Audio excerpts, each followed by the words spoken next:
પહેલાં તો અહેમદભાઈ રાજ્યની જનતાને જવાબ આપે કે કપિલ સિબ્બલ એ કોંગ્રેસના પૂર્વ મંત્રી અને દિગ્ગજ નેતા દેશના છે. એમણે કોર્ટને કહ્યું છે કે 2019 પહેલાં આ રામ મંદિરનો ચુકાદો ન આવે. એ શા માટે એણે કોર્ટને કહ્યું છે એ જણાવે.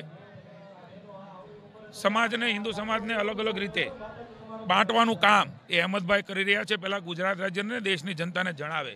એમની યુપીની સરકાર જ્યારે સોનિયાજીના અંગત સચિવ તરીકે કામ કરતા હતા, હું માનું કે કોંગ્રેસની સરકાર ચલાવતા હતા ત્યારે જે એફિડેવિટ ભગવાન રામ નહોતા, રામ સેતુ નહોતો, એવી એફિડેવિટ કોંગ્રેસની સરકારે કર્યું છે. એમનો જવાબ એ સમગ્ર દેશની જનતાને નહીં, હિન્દુ સમાજને આપે.